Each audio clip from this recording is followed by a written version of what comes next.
Oke, kawan-kawan semuanya, Assalamualaikum warahmatullahi wabarakatuh. Seperti biasa, gue balik lagi di channel YouTube ini ya. Oke, untuk kesempatan kali ini, gue ingin sedikit masih melanjutkan pembahasan terkait dengan dugaan ijazah aspal dari Mukidi Sontoloyo ya. Yang kalau kita perhatikan memang ya, kasus ijazah aspalnya Mukidi ini nggak mungkin bisa selesai sih ya, dalam waktu singkat. Karena problematikanya itu ada dalam apa? Dalam penegakan hukumnya. Ya, karena penegakan hukum ini kan menjadi kunci atau pintu masuk sebenarnya untuk menyelesaikan kasus ijazah aspalnya Mukidi ini supaya clear terang benderang gitu ya. Tapi karena memang ya dan tanda kutip ya kekuasaan hari ini itu masih melindungi Mukidi. Makanya aparat penegak hukum di bawahnya juga akan mengikuti alur cerita dari kekuasaan hari ini yaitu melindungi Mukidi juga. Ya, padahal fakta-fakta di lapangan itu sudah jelas terpapar dengan jelas lah ya. Bahwa Mukidi itu nggak mungkin punya ijazah asli kalau kita lihat dari riwayat akademik yang bobrok seperti itu. Tapi kenapa sampai detik ini Mukidi ini masih aman bebas menghirup udara segar?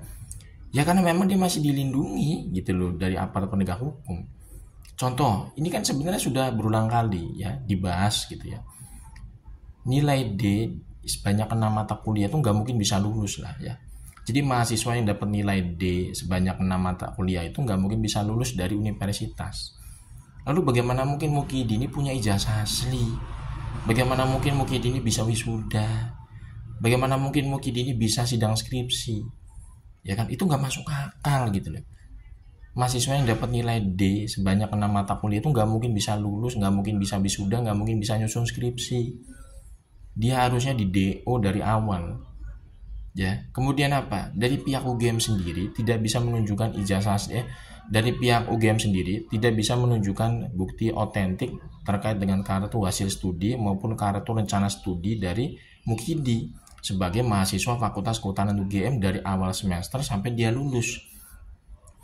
Itu pihak UGM aja nggak bisa menunjukkan ya bukti-bukti dokumen arsip administratif yang menunjukkan bahwa Mukidi itu adalah mahasiswa dari UGM.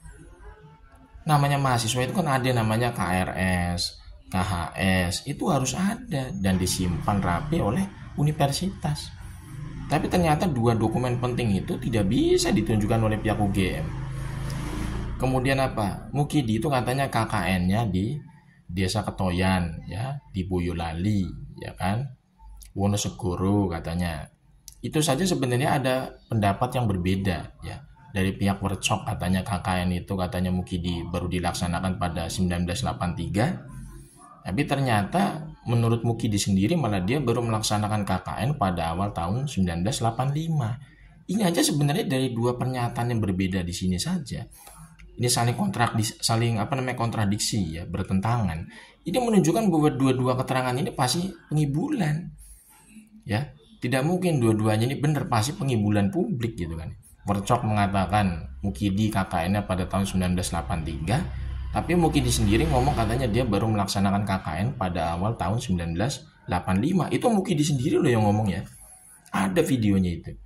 Berarti kan sebenarnya dua pernyataan yang kontradiksi seperti ini kan sudah menunjukkan bahwa dua pihak ini, Workshop dan Mukidi ini saling apa? Saling melakukan pengibulan publik terkait dengan proses KKN. Bagaimana mungkin yang modelnya kayak begini udah nggak beres bisa menghasilkan ijazah asli gitu loh. Kemudian ya pihak UGM sendiri tidak bisa ya atau tidak berani menunjukkan skripsinya Mukidi itu ke hadapan publik. Padahal skripsi itu ranahnya domain publik, bukan ranah privasi. Ya, yang namanya skripsi, tesis, disertasi itu domain publik. Disimpan di perpustakaan masing-masing fakultas dan itu boleh harusnya gitu loh ditunjukkan ya, tidak perlu diumpetin oleh pihak UGM ya kan. Tapi ternyata pihak UGM itu malah ibaratnya menyimpan rapat-rapat atau ngumpetin skripsinya Mukidi ya. Memang di situ memang diduga itu nyomot punya orang lain. Karena apa? Karena dari hasil penelusurannya Bang Lismon itu terlihat dengan jelas kan ada dua lembar lampiran di skripsinya Mukidi itu yang memang menggunakan apa? Menggunakan ketikan font digital Times New Roman. Lembar halaman judul dan halaman pengesahan. Itu udah jelas dia ya. Dari prakata sampai daftar pustaka itu pakai mesin ketik dan kertas itu kelihatannya buluk gitu ya. Kelihatan itu ya luntur lah, menguning kecoklatan gitu loh. kelihatan tua banget itu kertasnya dari prakata sampai daftar pustaka. Tapi ketika membuka 2 lembar halaman judul dan halaman pengesahan skripsi, itu kertasnya masih putih. Dan hurufnya diketik itu ya menggunakan ketikan apa? Huruf komputer. Microsoft Word. Font digital Times New Roman secara eksplisit. Berarti kan udah jelas skripsinya Mukidi itu abal-abal kalau kita perhatikan. Ibaratnya Mukidi ini nyomot skripsi orang lain, kemudian dia tempelkan 2 lembar lampiran ini, halaman judul dan halaman pengesahan, menggunakan font digital Times New Roman dari Microsoft Word, yang biasanya itu memang kisaran waktu pencetakannya itu antara tahun 2003 atau 2004. Ibaratnya skripsinya aja udah abal-abal kayak begini, bagaimana mungkin yang bersangkutan itu punya ijazah asli? Ya kan, makanya pihak UGM itu ketakutan, nggak mau menunjukkan skripsinya Mukidi ke hadapan publik. Padahal itu adalah domain publik, bukan ranah privasi skripsi itu. Skripsi itu domain publik, mana ada skripsi itu termasuk ranah privasi. Ini kan sangat menggelikan UGM ini gitu loh ya. Aneh menurut gua. Yang namanya skripsi, tesis, disertasi itu menjadi referensi untuk penelitian selanjutnya. Makanya menjadi domain publik yang namanya skripsi, tesis maupun disertasi. Dan pihak UGM aja ngumpetin skripsinya Mukidi, ini kan udah menjadi tanda bahwa skripsinya Mukidi itu memang bermasalah.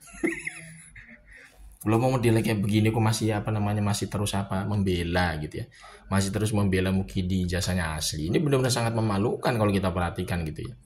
Harusnya UGM ya, istilahnya orang-orang yang saat ini mengemban amanah jabatan sebagai pimpinan rektorat di UGM itu bertobat, tobat nasuha. Ya, kejujuran itu harus diutamakan ya. Jangan sampai kalian itu takut untuk berkata jujur hanya karena kalian itu ya takut sama satu orang bernama Mukidi ini. Ini sangat memalukan. Mukidi itu manusia ya, bukan sesuatu yang harus ditakuti. Yang kalian takuti itu harusnya Allah Subhanahu wa Ta'ala. Kalau kalian takut sama manusia tapi nggak takut kalian ketika berdusta atas nama Allah, siap-siaplah kalian akan hancur lebur ya dalam waktu cepat atau lambat. Karena nggak mungkin ya namanya kedustaan, pengibulan itu dibiarkan oleh Allah Subhanahu wa Ta'ala. Nggak mungkin dibiarkan, itu pasti akan ada namanya kisos. Ya, akan mendapatkan azab yang sangat besar dan sangat keras dari Allah Subhanahu wa Ta'ala. Setiap kedustaan, kebohongan, pengibulan itu akan mendapatkan azab yang sangat keras dari Allah Subhanahu wa Ta'ala, cepat atau lambat. Jadi semua ya istilahnya yang saat ini masih membela ijazah aspanya Mukidi dari pimpinan rektorat UGM, kalian itu harus bertobat. Sebelum terlambat kalian.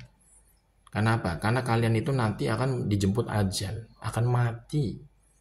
Jadi ketika kalian nanti dijemput ajal, mati dalam membawa kedustaan karena membela ijazah aspanya Mukidi, kalian itu akan merugi besok di akhirat.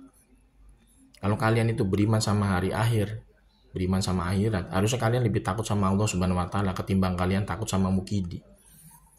Kejujuran itu diperjuangkan. Jangan sampai ya kalian itu malah menjadi pionir dalam hal pengibulan karena kalian takut sama Mukidi. Ini sangat memalukan gitu loh ya. Harusnya seorang akademisi itu memiliki keberanian, memiliki kejujuran, memiliki integritas. Bagaimana mungkin kalian mengaku sebagai seorang akademisi, sebagai ilmuwan, tapi kalian itu membela yang namanya pengibulan yang dilakukan oleh Mukidi ini. Ini sangat memalukan gitu loh.